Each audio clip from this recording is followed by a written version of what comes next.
말씀의 제목은 모든 선한 일에 온전하라. 히브리 13장 17절로 25절 말씀을 통해서 모든 선한 일에 온전하라. Complete in every good work. 모든 선한 일에 온전하라. 이런 제목이. 한번 따라서 해봅시다. 모든 선한 일에 온전하라. 선악의 기준, 선의 기준은 하나님이 있습니다. 하나님이 선하신 분이요. 아담 이래 태어난 모든 인류는 다 아담을 포함해서 선한 이가 없고 또 의인도 없다고 했습니다. 다 죄인으로 출생하기 때문에. 근데 우리 하나님은 하나님이 선하신 분이시고 하나님의 말씀이 선하시고 하나님의 뜻대로 행하는 것이 선한 것이기 때문에 오늘 본문에 이 모든 선한 일에 온전한 얘기는 하나님이 기뻐하신 일, 하나님의 뜻을 행하는 일에 온전하도록 그렇게 권면합니다. 온전하다는 말은 완벽하다는 말과는 좀 다르죠. 그래서 예수님께서도 이 산상수훈에서 그러므로 하늘에 계신 너희 아버지께서 온전하신 것처럼 너희도 온전하라. Therefore you shall be perfect. 그러므로 여러분 온전하십시오. Just as your Father in heaven. 하늘에 계신 여러분의 아버지께서 Heavenly Father가 is perfect. 온전하신 것처럼. 그런 면에서 이 온전함이란 우리 모든 그리스도인들의 타겟이라고 할 수 있습니다. 목표, 지향점. 누구든지 그 온전함에 이르렀다고 말할 수는 없고 모든 거듭난 크리스찬, 성령을 받은 하나님의 백성들이라면 이제 온전함에 이르도록 부단히 이제 경주를 하면서 천국가는 그날까지 노력하는 거지. 거기에 이미 이르렀다고 말할 수 있는 사람은 아무도 없다는 것. 그럼에도 불구하고 우리는 온전함 저 표대를 향해서 늘 달려가니 기도 생활, 봉사 생활, 연보 생활, 예배 참여 생활, 형제 섬기는 생활. 여러 면에 나 완벽한 사람은 없다고 그랬죠. 나는 어떤 면이 부족한지는 여러분이 더 잘 아십니다. 그래서 새해에는 더욱 이렇게 온전함에 이르는 모든 선한 일에, 봉사하는 일에, 기도하는 일에, 예배를 참여하는 일에, 섬기는 일에 온전한 저와 여러분들이 다 되시기를 주님의 이름으로 축원합니다. 여기서 이 모든 선한 일에 온전하고 권면하면서 특별히 이 히브리 기자는 세 가지의 방점을 두는데 그 첫 번째는 인도자에게 복종하라는 것이고요. 두 번째는 인도자를 위해서 기도하라. 세 번째는 권면의 말을 용납하라. 권면을 잘 들으라는 얘기죠. 그러니까 인도자에게 복종하라는 거. 뭐 제가 직접 설교하기는 좀 거북스럽지만 성경에 나와 있으니까 우리 17절을 다 같이 한번 읽고 암송하면 참 좋을 것 같습니다. 17절 시작. 너희를 인도하는 자들에게 순종하고 복종하라. 그들은 너희 영혼을 위하여 경성하기를 자기들이 청산할 자인 것 같이 하느니라. 그들로 하여금 즐거움으로 이것을 하게 하고 근심으로 하게 하지 말라. 그렇지 않으면 너희에게 유익이 있느니라 없느니라.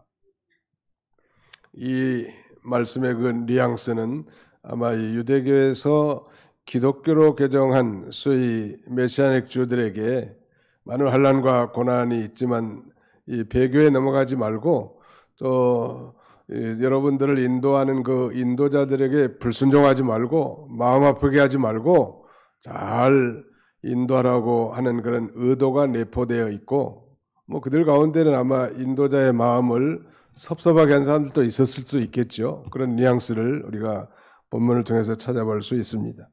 왜 우리가 복종하고 순종해야 하는가? 거기에 대해서 이렇게 설명합니다. 그들은, 즉 인도자들은 너희 영혼을 위하여 경성하기를 자기들이 청산할 자인 것 같이 하느니라.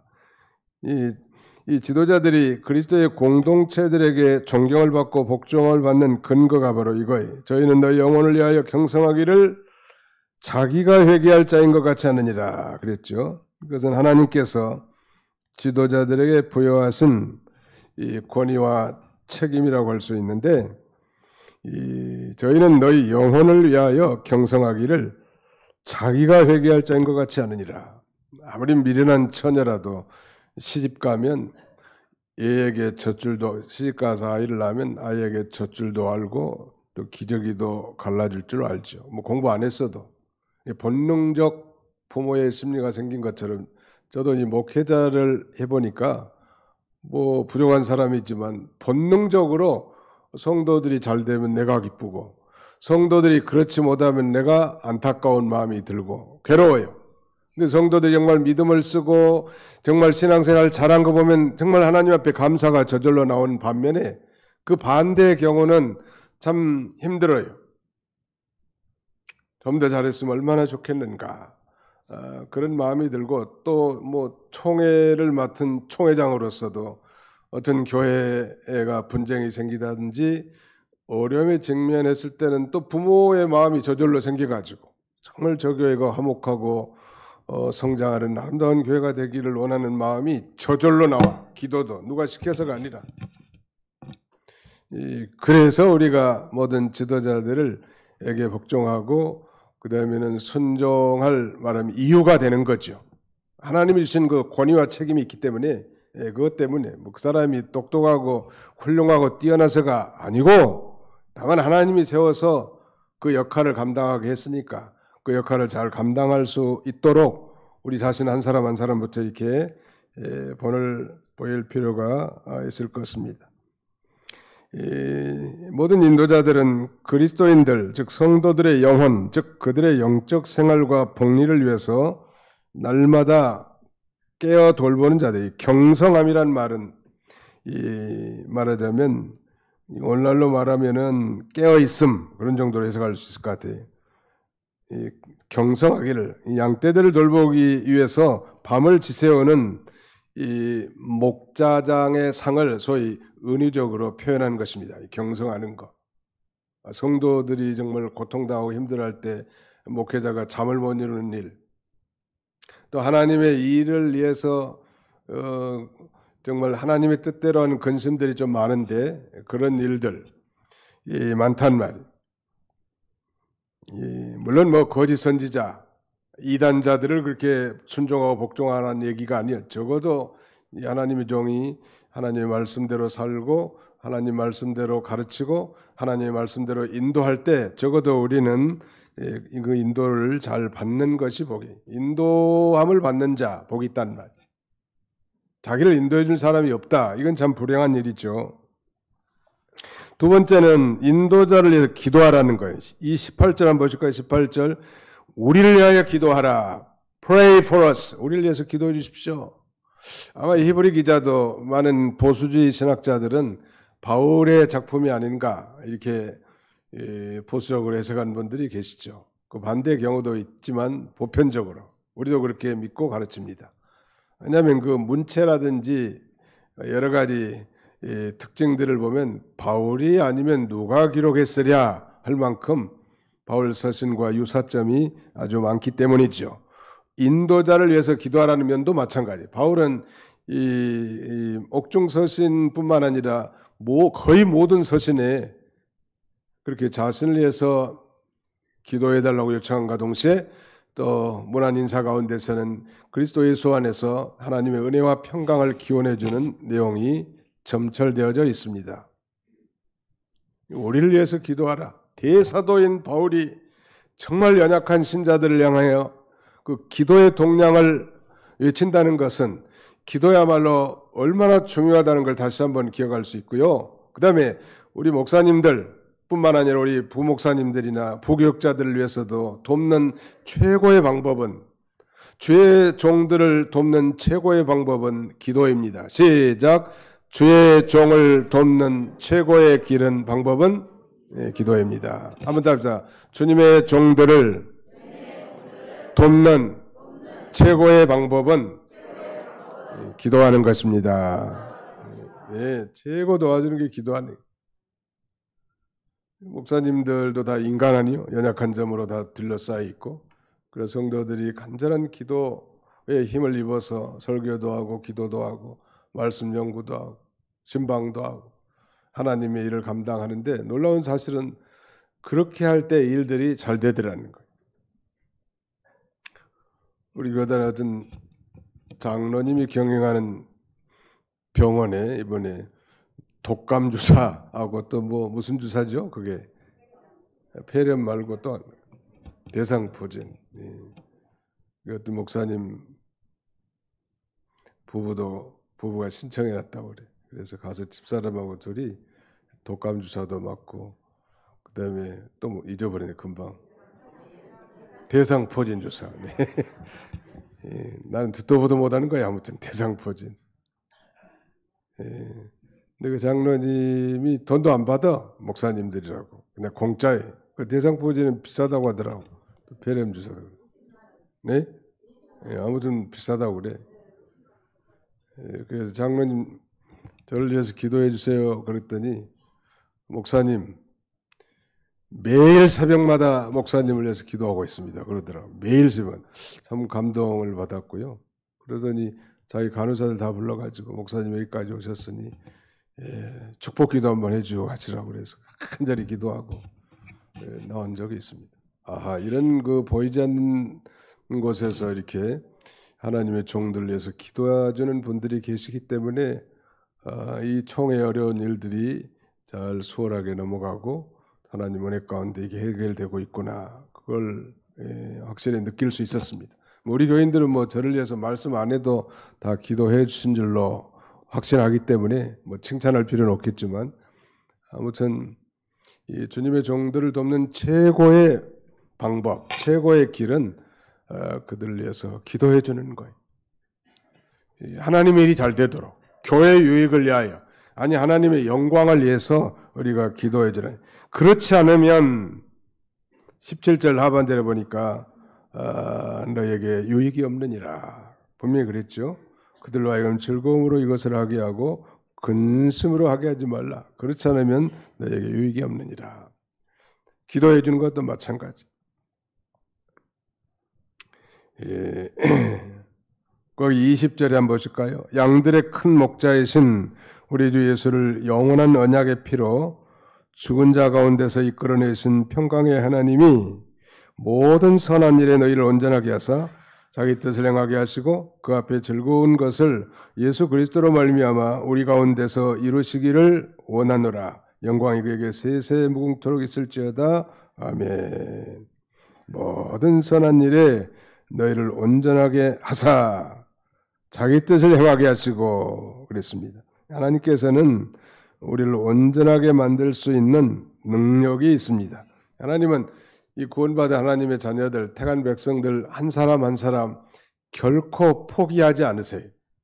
끝까지 끌고 가는 거예요.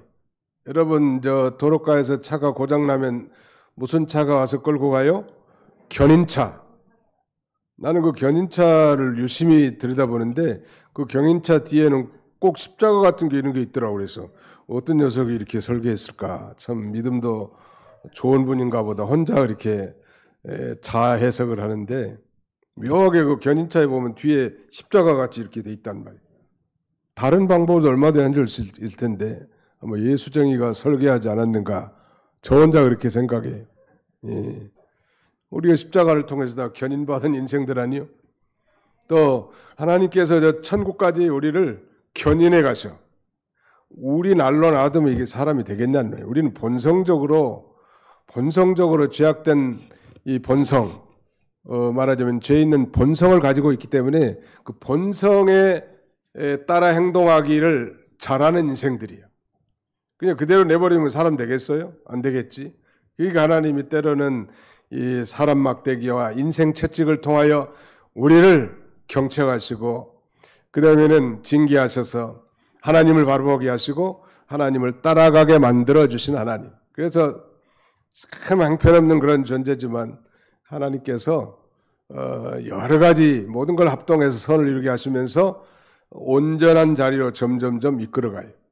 정말 그 보이지 않는 차도이긴 하지만 그래도 10년 전보다 낫고 그래도 5년 전보다 낫고 그래도 이 시집 왔을 때보다 낫고 그래도 점점점 예수님 마음을 닮아가는 거예요. 옛날 시골에서는 그 쌍놈은 옛날 양반 쌍놈이 조선시대에 있었잖아요. 쌍놈은 나이가 양반이다 그런 말이 있어요. 쌍놈은 나이가 양반이다. 쌍놈이라도 비록 나이가 많이 들면 철이 든다는 거예요. 질문 하나 하겠습니다. 남편은 몇 살 때 철이 들까요? 1. 40세, 2. 50세, 3. 60세, 4. 70세.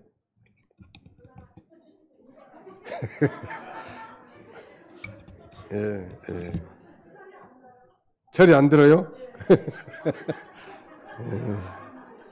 해도 너무하네. 예. 누가 그러더라고. 한갑 때쯤 되면 철 이제 들기 시작한대. 예. 그리고 어떤 부인에게 얘가 몇 초니까 아들만 5이래. 내가 보기엔 분명히 아들이 4인데 5이래. 하나는 뭐 양자로 들었는가 했더니 자기 남편을 아들로 치더라고. 근데 왜 남자는 철이 안 든다고 말할까? 내가 연구를 좀 해봤더니 아무튼 아이를 안 낳아서 그런지 아무튼 뭐 철이 안 들어. 이 아내 부인들은 이 결혼하면 남편과 일체감을 갖습니다. 남편이고 나고 내가 남편이다 이렇게 생각해요. 여자들은. 또 자식과 나든 일체다 이런 생각을 갖습니다. 아내들은. 남자는 조금 달라. 못된 짓도 하잖아요. 요새 못된 짓 하다가 스스로 목숨을 끊은 사람이 있는데 나는 그 사람을 보고 차라리 못생겼더라면, 차라리 돈이 없었더라면, 차라리 유명하지 않았더라면 그가 자기 목숨을 스스로 끊었겠는가 그런 생각이 들더라고. 그러니까 하나님을 믿는 성도들은 어떤 조건과 환경에서도 감사하고 만족할 수 있어야 되고, 오늘 아침에도 우리가 증거했던 것처럼 우리는 비교 의식이 아니라 무슨 의식으로 살아야 된다? 창조 의식으로 살아야 된다는 말. 이 지구촌 80억 인구 가운데 나와 같은 특징과 개성과 창조적인 능력을 가진 분은 유일하게 나 혼자밖에 없어. 다 손흥민 같이 될 수 없고, 다 이정우 같이 될 수 없어요. 다 김민재 같이 될 수 없고, 다 김연아 같이 될 수 없고, 또 누구를 얘기할까? 다 그렇게 될 수 없는 거예요. 네. 하나님이 독특하게 우리에게 주신 탤런트가 있는 줄 알고 만족하는 거예요. 자기가 맡겨진 일을 충실당하면서 그럼 뭘 하든지 무엇을 하든지 감사가 넘치고요. 또 하나님에게는 더 큰 일을 그런 사람들에게 맡겨서 감당하게 하시는 것입니다. 그지 신세타령이나 하고 팔자타령이나 하면서 다른 사람, 자기보다 나은 사람을 쳐다보고, 아까 우리 배일주 청년도 기도하셨지만 자기보다 나은 걸 부러워하고, 그 다음에 자기가 좀 못나는 걸 의기소침해하고, 그럴 필요가 전혀 있다 없다? 나는 우리 배일주 청년이 목사님이 되면 참 좋을 것 같아요. 인물도 잘생겼지, 찬양도 잘하지, 기도도 잘하지. 앞으로 이제 저 애인 불러다가 내가 한번 얘기할 거예요. 신학교 빨리 보내서. 지금 일꾼들이 없어가지고 파송을 해야 교회를 맡겨야 되는데 교회를 맡을 사람이 없는 거예요, 지금. 누가 해야 되겠냐는 말. 은혜 받은 청년들이 나서야 될 거 아니에요? 스스로 안 나서니까 이제 좀 끌어다가 땡겨야 되겠어, 보니. 아무튼 하나님께서 우리를 너무너무 사랑하셔서 온전하지 못하지만 점점 온전한 길로 가고 있더라는 거예요. 못된 이 고질적인 습관, 죄악성들을 조금씩 벗어버리면서 아까 죽을 때까지 철이 안 든다고 그래도 60대쯤 되니까 좀 듭디다. 뭘 너무 그렇게 인색하게 얘기할 필요는 없을 것 같아요. 네. 누가 말하지 않았는데 안에 성령님이 계시잖아요. 그래도 성령님께서 너 그렇게 철없이 살아서 되겠느냐. 이제 좀 철 좀 들거라. 그래서 하나님께서 그렇게 만들어 나가는 거예요. 조금씩. 그래서 하나님의 뜻을 이제 행하는 사람으로 만들어 나갔습니다. 거기 그러지 않았습니까? 21절에 모든 선한 일에 너희를 온전하게 하사 자기 뜻을 행하게 하시고 그 앞에 즐거운 것을 예수 그리스도로 말미암아 우리 가운데 이루시기를 원하노라. 그러지 않았습니까? 하나님께서 이렇게 온전하게 하실 수 있는 능력이 있고 우리를 끝까지 인도해 나가신 이 하나님이십니다. 이 모든 선한 일에 너희를 온전하게 하사, 어떤 다른 번역에 보니까 익힙, you with everything good. 모든 선한 일로 여러분을 무장하십니다. 겸비하십니다. 준비케 하십니다. 그런 말이. 하나님께서는 선한 일을 행할 수 있도록 은혜와 능력을 우리에게 부어주시는, 우리 디도서 2장에 보면 우리로 하여금 선한 일에 열심을 내는 친백성을 삼겠다고 말씀하시면서 세 가지 은혜를 거기에 제시합니다. 그 첫 번째가 구원의 은혜, 두 번째는 양육의 은혜고 세 번째는 소망의 은혜입니다. 하나님 우리에게 구원을 베풀어 주시고 양육시켜 주시고 저 영원한 소망, 천국에 대한 소망을 주셔서 이 선한 일에 열심을 내는 친백성 삼아 주시는 것. 또 선한 일 하라고 우리를 구원해 주셨고요. 자, 성경을 한 군데 읽습니다. 에베소서 제2장 10절 같이 한번 읽겠습니다. 에베소 제2장 10절. 에베소서 제2장 10절. 같이 한번 통독하겠습니다. 311페이지 에베소 2장 10절 시작. 우리는 그가 만드신 바라 그리스도 예수 안에서 선한 일을 위하여 지으심을 받은 자니 이 일은 하나님이 전에 예비하사 우리로 그 가운데서 행하게 하려 하심이니라. 우리는 그의 만드신 바라. 우리는 하나님의 위대한 걸작품이라는 거예요. 뭘 위해서 이렇게 위대한 걸작품을 만들었는가? 그리스도 예수 안에서 선한 일을 위하여 그야말로 위대한 마스터피스를 만들어 놓은 것이고 하나님의 노래, 하나님의 시가 되게 해놨단. 우리는 그의 포에마, 시라고 어떤 이 번역에는 그렇게 돼 있죠. 포에마. 헬라어 포에마는 영어의 포엠과 같은 시를 가리켜. 하나님의 노래고 하나님의 시여. 이리 봐도 내 사랑, 저리 봐도 내 사랑. 하나님의 사랑 덩어리가 우리란 말. 왜? 선한 일을 위해서 살라고. 선한 일이라는 건 막연히 성품이 순수한 그런 정도가 아니라 하나님의 뜻을 우리의 삶 가운데 이제 순종하고 하나님의 기뻐하신 뜻을 따라 살아가는 게 바로 선한 일을 하는 거예요. 가난한 사람 도와주고 구제하는 그 일도 어떤 면에 선한 일이지만 하나님이 요구하시는 선이란 선의 기준이 하나님이니까요. 하나님이 기뻐하시는 일을 따라 살아가는 사람, 선한 일을 하는 사람이고 그 일을 열심히 하는 자가 되기를 우리 하나님은 간절히 원하십니다.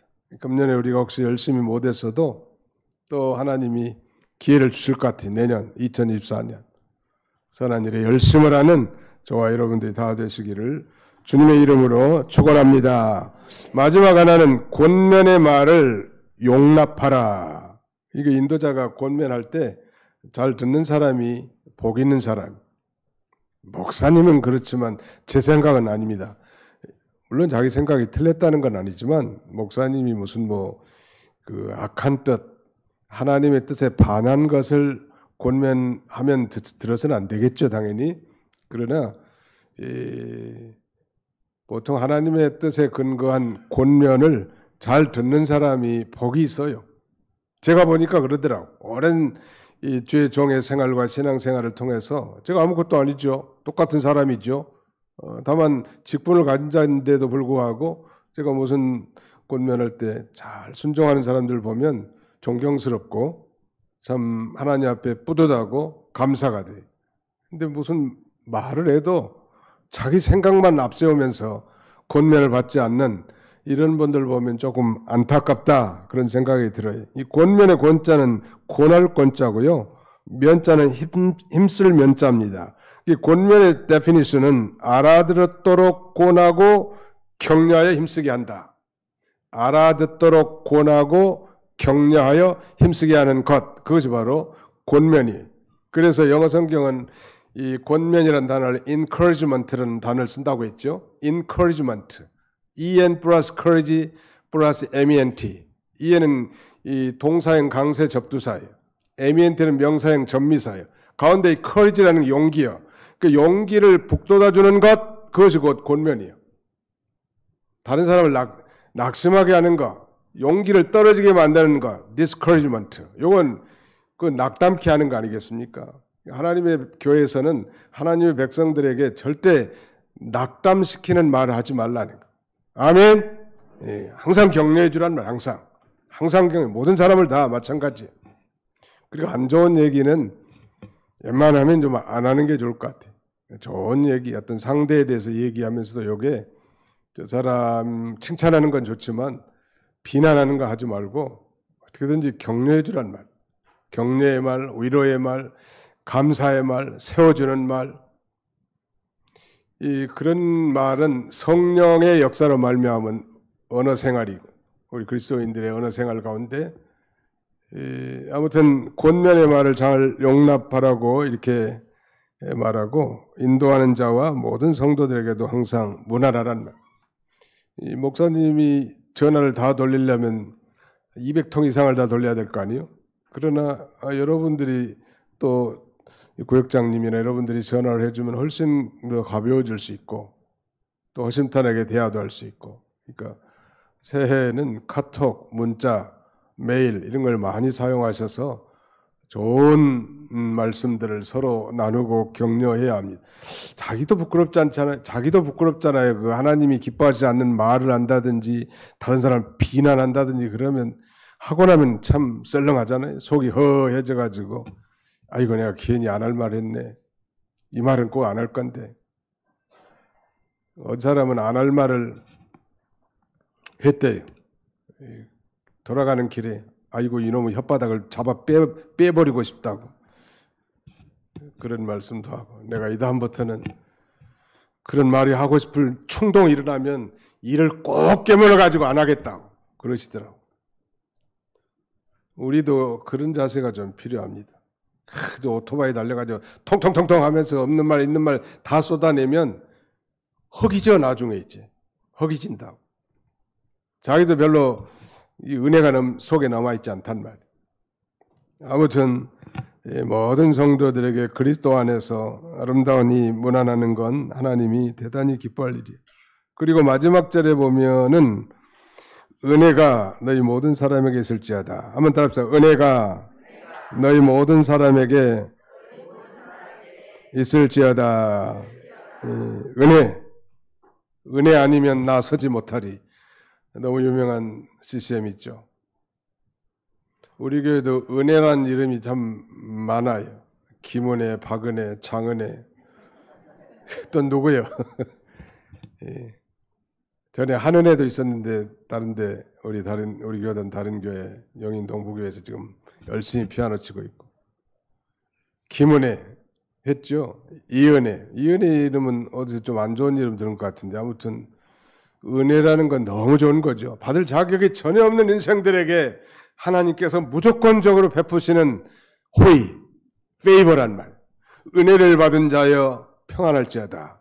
그 가브리엘 천사가 마리아에게 또 엘리사벳에게 그렇게 인사하는 거예요. 오늘 우리는 저와 여러분들은 은혜를 받은 자요. 한번 잡자. 은혜를 받은 자여 평안할지어다. 네, 우리 은혜 받은 사람들이에요. 이 은혜라고 하는 것은 구원의 은혜입니다. 죄에서 해방되고 그 죄의 결과로 말미암은 영원한 사망에서 해방되어 부활하여 저 천국에서 영원히 사는 확실한 구원을 받았기 때문에 그 구원의 결과로 말미암은 은혜고 그 은혜로 말미암은 결과가 영적 평강이야. 참으로 구원받은 사람은 난리가 와도 마음이 평안한 거예요. 누가 아무리 나에게 나쁜 말을 하고 지적을 하고 힘들게 해도 주님 안에서 평안함을 유지할 수 있는 능력, 그 성숙한 그리스도인의 능력 아니에요? 항상 이런 은혜가 충만하시기를 바랍니다. 이 성도가 하나님의 은혜 가운데 있어야 항상 강건해질 수 있고요. 그래서 바울은 아들과 같은 디모데에게 보낸 두 번째 편지에서 이렇게 권고합니다. 내 아들아, 그러면 너는 그리스도 예수 안에 있는 은혜 가운데서 강하고 You therefore my son be strong in the grace that is in Christ Jesus. 그리스도 예수 안에 있는 그 은혜 안에서 be strong in the grace. 은혜 안에서 강하십시오. 이 얘기는 뭔가? 은혜 가운데 살아야 강해진 거예요, 성도들은. 목소리 크고 힘이 세서 강해진 게 아니고 우리 그리스도인들은 항상 은혜 가운데 있을 때 강해집니다. 은혜가 뭡니까? 받을 자격이 없는 자에게 베풀어주신 하나님이 일방적인 호의라고 했지만 우리로 말하면 늘 진리의 말씀과 성령의 감동함으로 말미암은 영적 생명수라고 할까요? 늘 하나님의 말씀을 통해서 은혜 받고 또 삶의 정한 가운데서 하나님이 역사하시는 그 놀라운 역사하심을 통하여 또 은혜 받는, 우리 하나님 살아계셨구나, 하나님이 이렇게 하셨네, 하나님이 우리 자녀를 이렇게 잘되게 하셨네, 하나님이 어려운 가운데서 우리를 연단시키려고 하시네 하면서 그 어떤 환경 가운데서 은혜를 받는 삶, 이것이 우리를 강하게 만들어줘. 그래서 내 아들아, 말하자면 그러므로 너는 그리스도 안에서 은혜 가운데 강하라, 그렇게 편지한 것입니다. 이 디모데가 참 믿음은 신실했지만 그럼에도 불구하고 이 성격적으로나 육체적으로 좀 유약한 점이 있었던 것으로 추측이 됩니다. 육체도 좀 위장이 좀 심했던 거예요. 예민한 사람이니까. 이 위장병은 되게 예민한 사람이 많아요. 스트레스 받으면. 이 스트레스 안 받아야 위장병은 낫는 거예요. 왜 스트레스 받을까? 자기가 강하고 욕심이 있는 사람들이 스트레스를 많이 받습니다. 그러니까 여러분들이 스트레스를 혹시 많이 받는 분들은 내가 강하다는 걸 언제나 인정하고 주님 안에서 강하게 해주옵소서, 그렇게 기도하시고요. 욕심 많은 사람은 주여, 욕심 부린다고 뭐가 됩니까? 그저 하나님이 주신 거로 만족합니다. 하나님이 하셨으면 하나님이 하셨구나, 그렇게 생각하면 되는데 왜 그랬을까, 이렇게 하면 안 되는데, 그러면 이제 스트레스 걸려서 스트레스가 심하면 위장병 걸리고요. 이게 암은, 이 스트레스는 만병의 근원이라는 거 아니에요. 옆에 사람은 쳐다보고 스트레스 받지 맙시다 한번 인사 한번. 스트레스 받지 맙시다. 받지 말라. 네. 안 받으면 그만이에요. 아무리 스트레스를 줘도 나는 안 받는다, 줘요 하고 한번 물리쳐버려. 누가 뭐라고 하면. 그러면 평안하다고 마음이. 디모데는 그 위장병이 있었어요. 또 위장과 자주 나는 병이 있었다고 했는데, 그래서 물만 마시지 말고 포도주를 좀 쓰라고. 우리 성경에는 술 취하지 말라는 말씀이 있는데 분명히 포도주를 좀 마시라는 내용도 있잖아요. 그러니까 이게 어떤 육신의 그 유익과 쾌락을 위해서 마시는 게 아니고, 디모데 같은 경우는 그 위장병이 있는 사람은 포도주가 조금 도움이 되나 봐요. 그래서 그렇게 고민한 거 보면 육체도 좀 연약하고, 또 디모데는 믿음은 신실한 사람이었지만 좀 영적인 면도 좀 유약한 면도 있었던 것 같아요. 그러니까 그렇게 편지했을 것 같아요. 너는 그리스도 예수 안에 있는 은혜 속에서 강하라고 이렇게 한 것 같습니다. 디모데가 강건해진다고 하는 것은 개인의 능력이나 의지로 이루어진 게 아니고 오직 그리스도의 은혜를 힘입을 때만 가능한 거라는 것. 여러분, 물고기는 어디서 살아야 돼요? 물속에서 살아야 돼요. 새는 공중에서 자유롭게 유행할 수 있는 것처럼 우리 그리스도인들은 바로 은혜 속에서 살아야 돼요.